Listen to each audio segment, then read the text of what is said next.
because this is really, that's called the Antiquities, and the other is called the War. This is in 6 books or 7 books, really 6 or 7 chapters. This is quite short, which is why we have it here, and this is in 20. But really, the 13 or 14 to 20 are the relevant ones that overlap these in more detail. Yeah? Would he have been using the Septuagint? No. Or the old... Are you kidding? He spoke Hebrew. That's for Greeks. He didn't need to use the Septuagint. All right, so he was working with the old... Yeah, yes. He had all the old books, absolutely. And he has the Maccabee books even, because the Maccabee books aren't in the Jewish Bible anymore. They're in the Septuagint, in the Greek Christian Bible. I'll explain that. But he knows about one Maccabee. He doesn't follow 2 Maccabees. So he knows all of those. He really didn't write in books, did he? He wrote in scrolls. No, he wrote books because he was in Rome. Books then? Yeah, they had books there. Codex, yeah, they had books there. In Rome, they had books, papyrus, that kind of thing. In Palestine, they used scrolls still. My source is that TV series, Bacchus, and they were using... No, I don't think they were using scrolls in Rome. I think they had codexes. People like Livy and Tacitus and Suetonius, they weren't writing on scrolls. Okay, let's get back to where we were. So, the Antiquities versus the War. This is just background. So was that the only background? Well, the Dead Sea Scrolls is the other background. From the same time. We're talking about 1st century background. I'm not talking about 2nd, 3rd, early church fathers background. That could be more material from 2nd, 3rd, and 4th century. When did Jerome live? Well, that's what I cover in the beginning of the James book, all the sources that you need to use to go into this matter. And the problem of James is the same as the problem of Jesus. In fact, once I say in my book, once you found the historical James, you've in effect found the historical Jesus. I've given you the answer that I have before the problem. You say, well, what do you mean, why? Well, there's more sources about James that have not been used theologically. So they haven't been over, whatever you want to say, worked. Or retrospectively maybe changed to fit into a certain theology pattern. So we have all these sources about James. If we can put James together, and if he was really the brother of Jesus, and I've helped to rescue him from obscurity, then my conclusion is you found Jesus. You say, well, how come? He could have disagreed with him. Well, I don't think that they did disagree. If we can get a handle on historical Jesus. Why don't I think that they disagreed? First of all, I don't think the apple falls very far from the tree.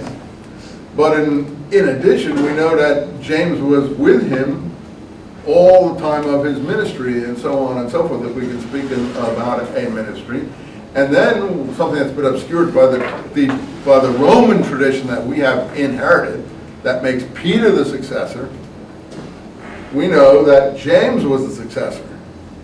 You say, come on, we don't know that. Well, I won't argue it now, but I will be able to show you that that is true. We know that for all Eastern groups, James is the successor. And Peter is only the successor from the Church of Rome that is claiming that retrospective picture of Peter. Well, you say, well, what about the gospel where he says, on this rock I will build my church? Well, those are questions, things we're going to have to discuss. See which one are historically reliable for our intents and purposes and your intents and purposes, and which one we think we have to worry about. The James thing, you'll find, is pretty substantial. It's in Josephus for sure.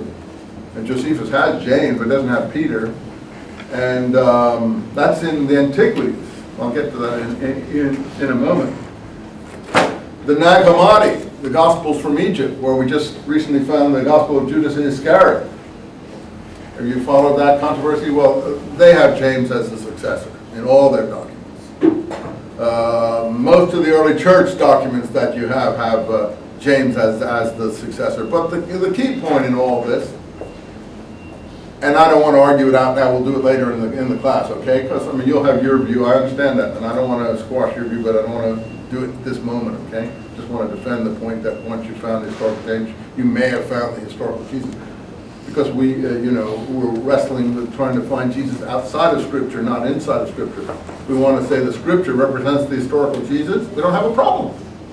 You want the historical Jesus? Just read the Scripture, right? So we've already set that aside by saying no. We're going to look for the historical Scripture with the Scripture as part of all the other documents, not the Scripture by itself being the testimony. You follow me? Otherwise, we don't need to do the class.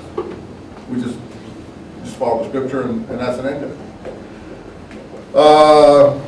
The key testimony that makes it very clear that James is not only the successor, but the leader of the early church, is Paul himself.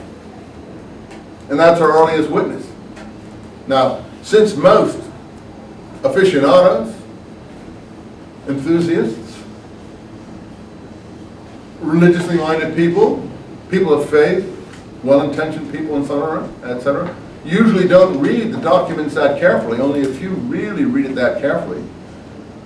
Often they're the ministers, but sometimes even they don't communicate what they know to their parishioners, because they don't want to undermine any solidarity that they're dealing with as a pastoral person.